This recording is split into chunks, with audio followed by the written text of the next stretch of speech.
As long as Gus Malzahn is the coach, you fill in the blank after that. Once again, it's Kennard Vernon Stewart here for the podcast. We're talking Auburn football.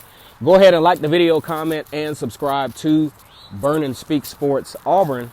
And as always, it's great to be an Auburn Tiger, War Eagle.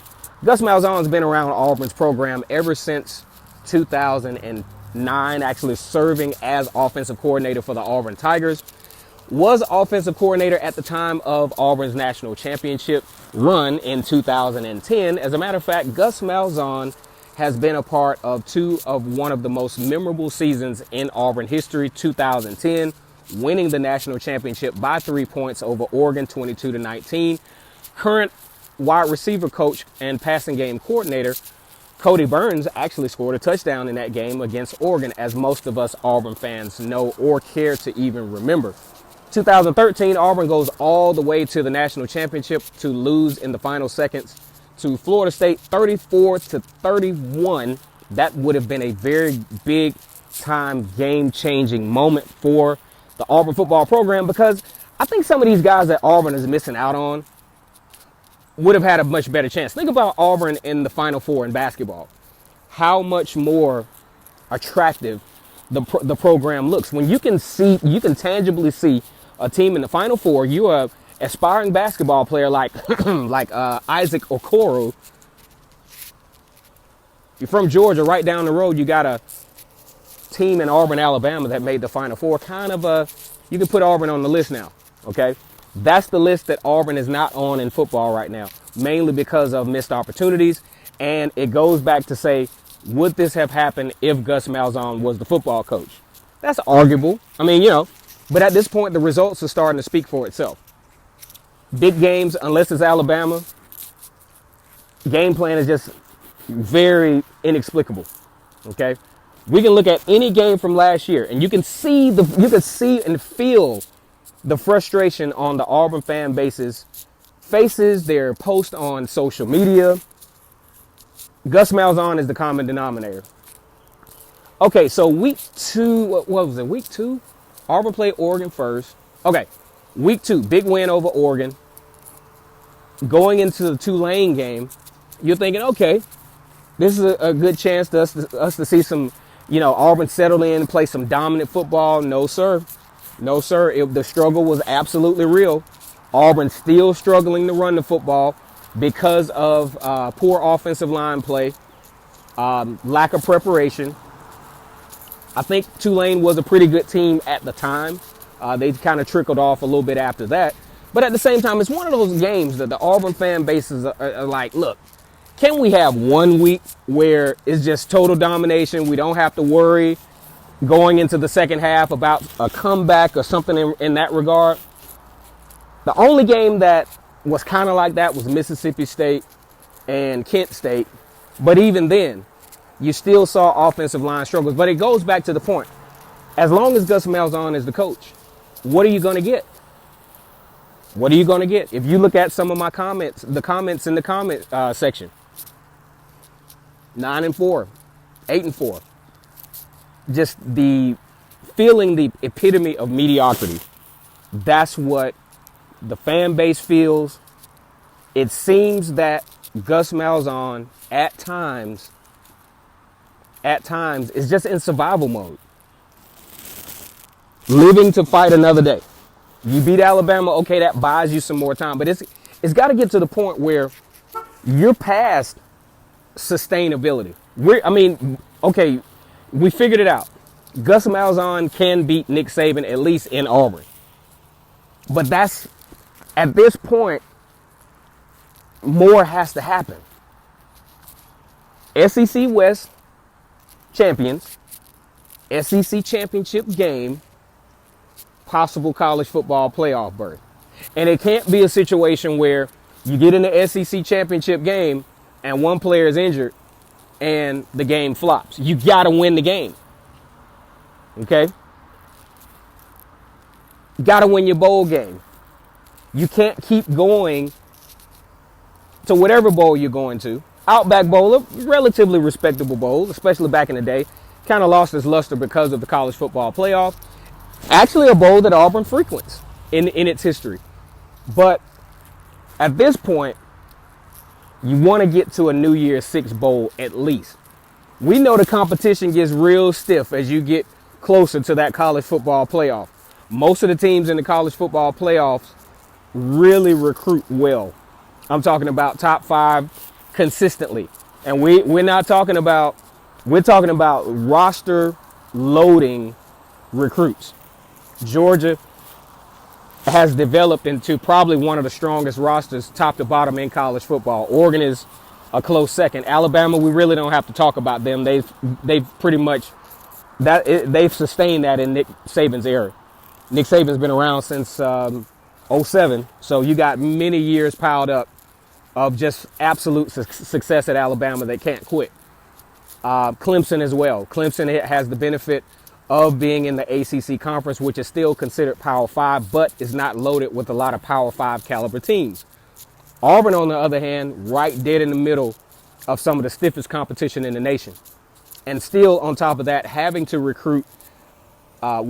compete recruiting-wise against, say, even some of the FCS schools in Alabama, some good ones.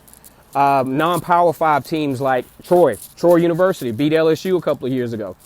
Okay.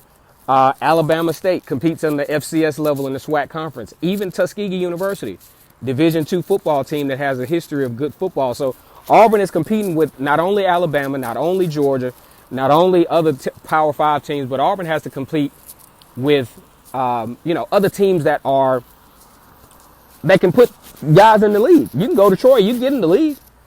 And you can go to Troy and go to a crappy bowl game. Okay? Auburn has to get to the point to where they're playing big-time football week in and week out, and has to win the big games. The close but no cigar thing has got to stop, or else it's going to be constant frustration with Gus Malzahn and his staff. You're going to feel like talent is being wasted, opportunities being wasted. Auburn had a legitimate shot, guys. I don't care what any of you guys say. Last season, with the level of competition that Auburn had to face throughout the year, first 2-loss team to make it to the college football playoff. Would have been an easy argument. Easy argument, assuming they won or lost the right games. Beat Florida, beat Georgia,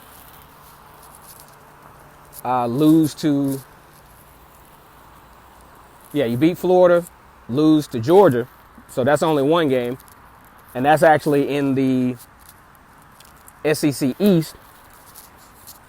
Definitely beat LSU, 1-loss team, maybe 2 losses, assuming that you might have lost to Oregon. You're in the college football playoff. You play in the toughest conference in college football. So, what do you get out of Gus Malzahn moving forward? It's a conversation that a lot of folks affiliated with Auburn are tired of having. Is this just what he is? Do we have to be honest? Do we have to finally just kick the bucket and say, hey, this is what you're going to get out of Gus. Nothing more, nothing less.